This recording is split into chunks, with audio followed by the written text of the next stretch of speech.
দেখুন কিছুক্ষণের মধ্যে কিন্তু কি সুন্দর উপরের দিকে পুরো ভেসে উঠেছে। আর এখন দেখুন দেখতে কতটা সুন্দর লাগছে। আর মোচাগুলো কিন্তু এখন খুব সুন্দরভাবে ভাজা হয়ে গেছে আর কতটা মুচমুচে হয়েছে দেখুন। তো এবার এটা ভেঙে দেখায় কতটা মজার হয়েছে দেখুন। নমস্কার বন্ধুরা, প্রতিদিনের মতো দারুণ একটা রেসিপি নিয়ে হাজির হয়ে গেছি। আজকে আমি আপনাদেরকে বানিয়ে দেখাবো মোচড়া গজা। এই মোচড়া গজাগুলো না আগে অনেক পাওয়া যেত, কিন্তু এখন আর দেখাও যায় না, সেরকম একটা খাওয়া হয় না। তবে আজকে আমি আপনাদেরকে শুধুমাত্র ময়দা দিয়ে এই মোচড়া গজাগুলো বানিয়ে দেখাবো। আপনারা কিন্তু একদিন বানিয়ে মাস জুড়ে খেতে পারবেন, খুবই সুন্দর হয় খেতে। তো চলুন আমি খুব সহজ পদ্ধতিতে বানিয়ে দেখাবো, আশা করছি আপনাদের অনেক পছন্দ হবে। তো এই গজাটা বানানোর জন্য খুব বেশি কিন্তু একদমই উপকরণ লাগবে না, শুধুমাত্র ময়দা আর চিনি থাকলে কিন্তু আপনারা বানিয়ে নিতে পারবেন। তো এই মোচড়া গজাটা বানানোর জন্য আমি এখানে ঠিক 1.5 কাপ মতো ময়দা নিয়ে নিয়েছি। এবার আমি ময়দাটা একটা বাটির মধ্যে নিয়ে নেব। আর আমি সামান্য একটুখানি লবণ দিয়ে দিচ্ছি। আর এখানে আমি 1/2 চামচের মতন বেকিং সোডা নিয়েছি। বেকিং পাউডার নয়, বেকিং সোডা দিতে হবে। তো আমি এখানে 1/2 চামচের মতন বেকিং সোডা দিয়ে দিলাম। আমি দিয়ে দিচ্ছি ঠিক 3 চামচের মতন সাদা তেল। এখানে 4 চামচে 3 চামচ মতন সাদা তেল আছে। এবার আমি তেলটা দিয়ে ভালো করে একটু ময়াম করে নেব।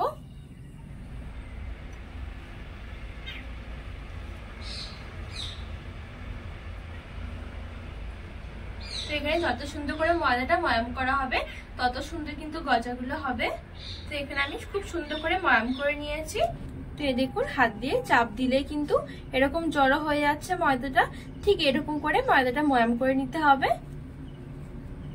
এবার এখানে আমি অল্প অল্প করে জল দিয়ে একটা সফট ডো তৈরি করে নেব। আর জলটা এখানে কিন্তু আমি নরমালি দিয়েছি, একবারে জল দেওয়া যাবে না, অল্প অল্প করে দিতে হবে।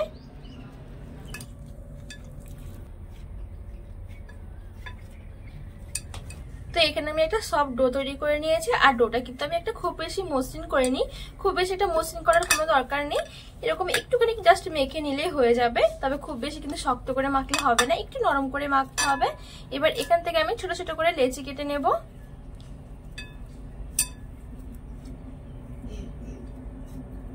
তো এখানে আমি লেচিগুলো সমান ভাগে ভাগ করে নিয়েছি।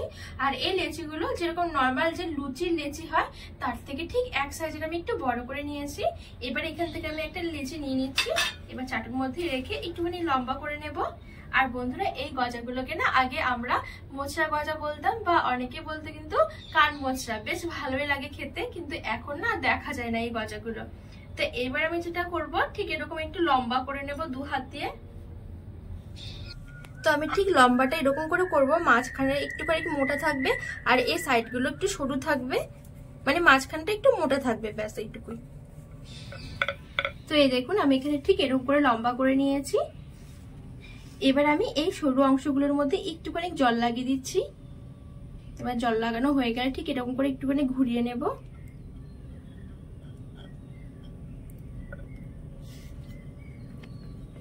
সেম ভাবে এদিকটাতেও আমি একটুখানি জল লাগিয়ে নিচ্ছি।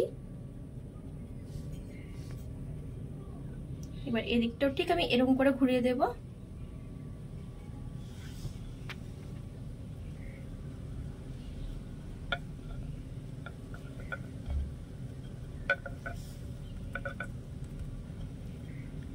তো এই দেখুন এখানে কিন্তু আমার একটা মোচড়া হয়ে গেছে। দেখুন দেখতে কিন্তু অনেকটা কানের মতন লাগছে, সেই জন্য কিন্তু অনেকে বলে এগুলোকে কান মোচড়া। তো ঠিক সমানভাবে আমি সবগুলো মোচড়া তৈরি করে নেব।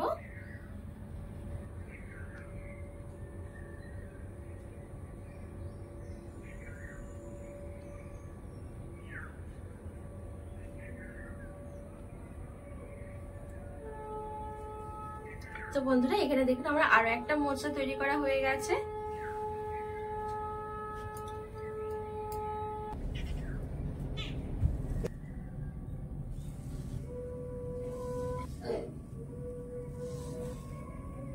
তো এখানে আমি সবগুলো মোচড়া তৈরি করে নিয়েছি। এবার আমি মোচড়াগুলোকে ভেজে নেব। তো এখানে মোচড়াগুলো ভাজার জন্য আমি কিছুটা তেল হালকা করে গরম করে নিয়েছি। খুব বেশি কিন্তু গরম করা যাবে না, একদম কুসুম গরম তেলে মোচড়াগুলো ছাড়তে হবে। দিয়ে এবার আমি মোচড়াগুলো তেলের মধ্যে ছেড়ে দেব।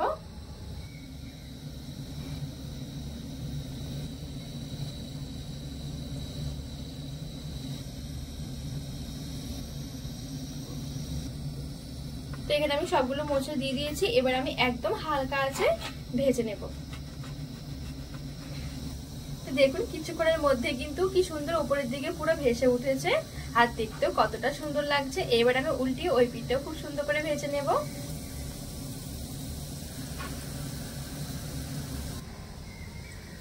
তো এখানে আমি সবগুলো মোচা উল্টিয়ে দিয়েছি। এবার আমি একদম হালকা আছে আবারও ওই পিঠটা খুব সুন্দর করে ভেজে নেব, মানে মোটামুটি মুচমুচে করে ভাজতে হবে।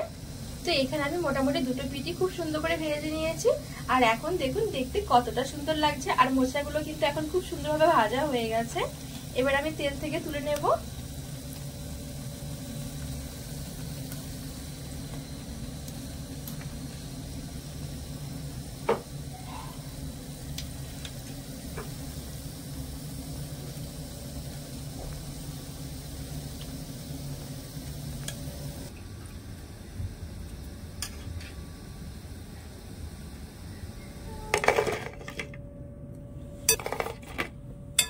তো এখানে আমি সবগুলো মোচা ভেজে নিয়েছি। এবার আমি গ্যাসের উপরে একটা কড়াই বসিয়ে একটা চিনি শিরা তৈরি করে নেব। তো আমি এখানে ঠিক 1 কাপের মতো চিনি নিয়েছি, আর সাথে 2টো এলাচ নিয়েছি। এবার আমি দিয়ে দিচ্ছি। তো আমি একদম সামান্য একটু জল দিয়ে দিচ্ছি। এখানে কিন্তু আমি পাতলা শিরা নয়, একটা ঘন মানে চিটচিটে একটা শিরা তৈরি করব। তো সেই জন্য কিন্তু আমি খুব একটা বেশি জল দিইনি। এবার আমি চিনিটা গলিয়ে নেব। এখন কিন্তু চিনিটা কিন্তু খুব সুন্দর করে গলে গেছে, আর যেহেতু আমি বেশি জল দিইনি সেই জন্য কিন্তু এখনই একটা চিটচিটে ভাব এসে গেছে। এইবার আমি গজাগুলো দিয়ে দেব। ভালো করে নেড়ে চেড়ে মিশিয়ে নেব, আর আঁচটা আমি এখন মিডিয়াম টু লোয়ে রেখেছি। এবার আমি মিশিয়ে নেব, আর এখানে কিন্তু চিনি শিরাটা শুকিয়ে যাওয়া পর্যন্ত অপেক্ষা করব। তো এখানে আমি মোটামুটি 1 থেকে 1.5 মিনিটের মতন ভালো করে মিশিয়ে নিয়েছি, আর অনেকটাই কিন্তু চিনি শিরাটা ঘন হয়ে গেছে। এবার আমি এখান থেকে মোচাগুলো তুলে নেব। ঠিক সবগুলো আমি তুলে নেব এবার।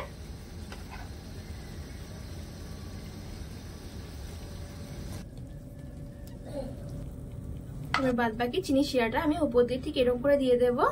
আর এর উপরে কিন্তু একটুখানি মানে কিছুক্ষণ একটু ঠান্ডা করে নিলেই কিন্তু উপরে খুব সুন্দর একটা চিনির লেয়ার আসবে। তো এই দেখুন এখানে কিন্তু কিছুক্ষণের মধ্যে কিন্তু চিনিটা পুরো উপর দিয়ে একটা লেয়ার পড়ে গেছে, আর দেখতে দেখুন কতটা সুন্দর লাগছে আর কতটা মুচমুচে হয়েছে দেখুন। আর গজাগুলো দেখুন দেখতে কতটা সুন্দর লাগছে। এই গজাগুলো বানিয়ে কিন্তু আপনারা পুরো মাস জুড়ে খেতে পারবেন, আর খেতে কিন্তু অসম্ভব মজার হয়। আপনারা কিন্তু অবশ্যই এভাবে একবার বাড়িতে বানিয়ে দেখবেন, খুবই সুন্দর লাগে খেতে। তো এই বছর এটা ভেঙে দেখায় কতটা মজার হয়েছে দেখুন, খুবই সুন্দর হয় খেতে এই গজাগুলো।